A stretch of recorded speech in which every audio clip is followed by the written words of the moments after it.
निश्चय तू उद्धार पाएगा। इसका मतलब कि ये चीजें कंफर्म की जा रही हैं। आपका नाम अनंत जीवन की पुस्तक में लिख चुका है। बाइबल की कोई चीजें आशीषों में से, छुटकारे में से, बड़े कामों में से, जिन चीजों की घटी हमारे जीवन में है और बाइबल में दर्ज है कि वो आपके लिए है और हमारे पास नहीं है, मन में विश्वास करने से और मुख के द्वारा अपने अंगीकार करने से आपका उद्धार फिक्स हो गया।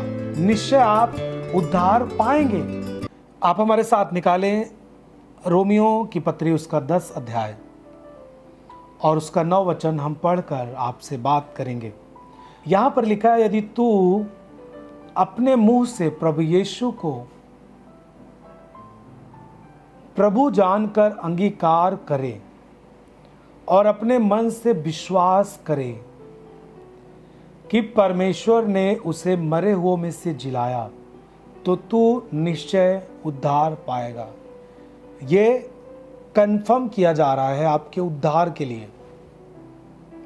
निश्चय तू उद्धार पाएगा, इसका मतलब कि ये चीजें कंफर्म की जा रही हैं। ये चीजें फिक्स की जा रही हैं कि आपका उद्धार होगा।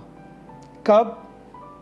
जब आप यीशु को प्रभु जानकर अंगीकार करते हैं। अंगीकार का मतलब होता है एक्सेप्ट करना, स्वीकार करना।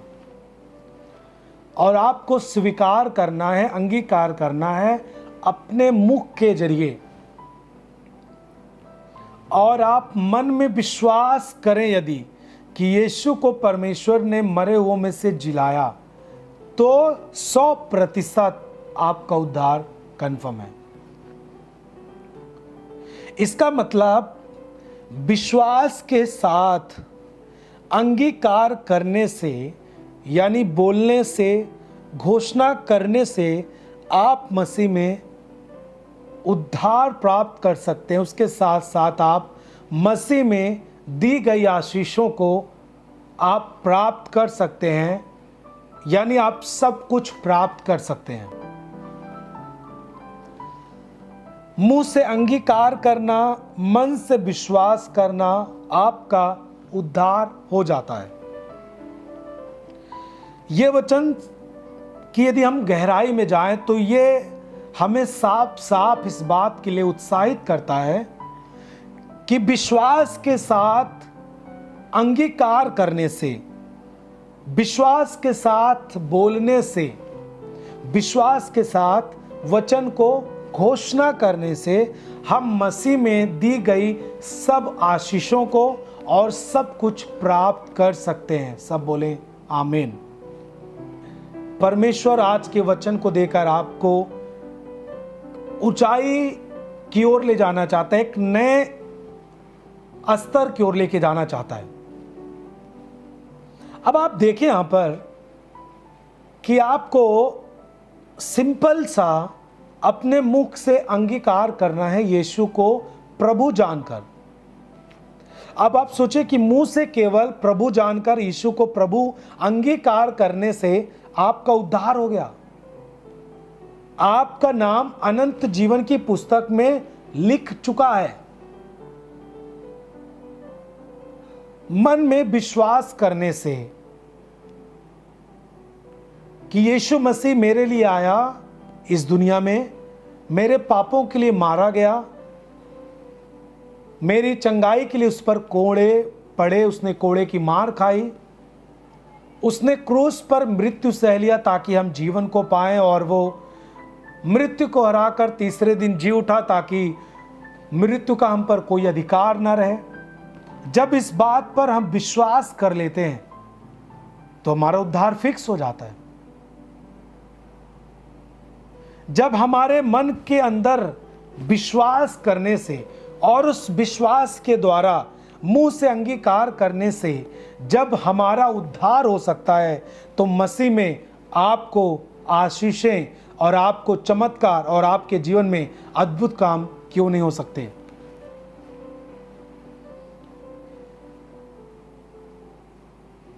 एक बात के लिए मैं आपको सोचने के लिए देता हूं, आप उस पर विचार कीजिए, बाइबल किसके लिए लिखी गई है?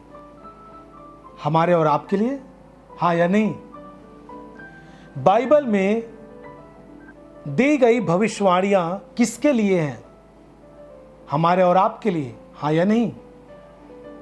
बाइबल में दी गई आशीषें किसके लिए हैं? हमारे और आपके लिए। वचन में, बाइबल में दी गई आज्ञाएं किसके लिए हैं? हमारे और आपके लिए।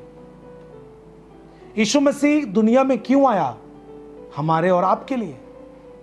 यीशु मसीह ने कोड़े मार खाए, यीशु मसीह ने क्रूस पर अपना लहू बहाया, यीशु मसीह मारा गया, गाड़ा गया और तीसरे दिन जी उठा, स्वर्ग चला गया।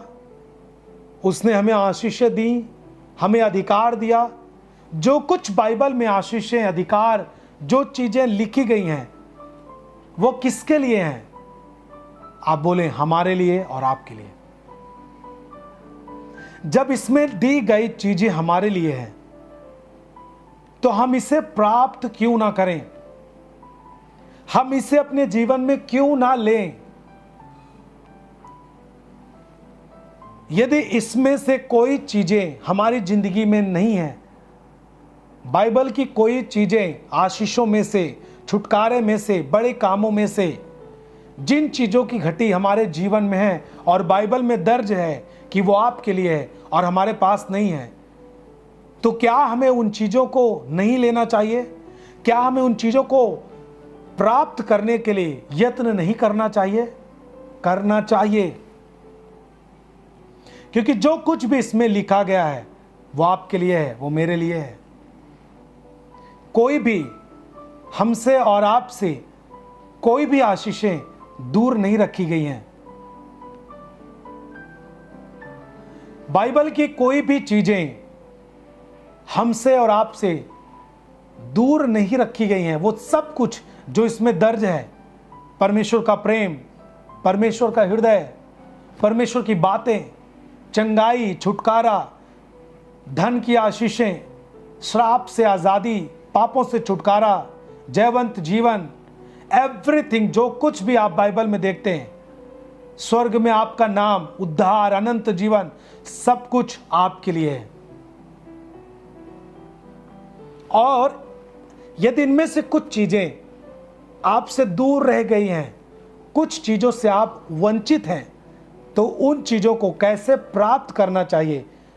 हमने जो रोमियो 10 उसका 9 पढ़ा कि आप देख पा रहे हैं कि किस तरीके से मन में विश्वास करने से और मुख के द्वारा अपने अंगीकार करने से आपका उद्धार फिक्स हो गया। निश्चय आप उद्धार पाएंगे। तो क्या जब आप अपने मुख से, इसी मुख से चंगाई, छुटकारे, आशीषों को आप नहीं प्राप्त कर सकते? मैंने आपसे एक वर्ड बोला कि विश्वास के द्वारा कोई भी चीज अंगीकार करने से, विश्वास के साथ अंगीकार करने से, बोलने से, मुख के द्वारा घोषणा करने से हर चीजें आप मसीह में प्राप्त कर सकते हैं। और आप बाइबल में दिए गए कोई भी चीजों से आप वंचित नहीं रहेंगे। आमीन।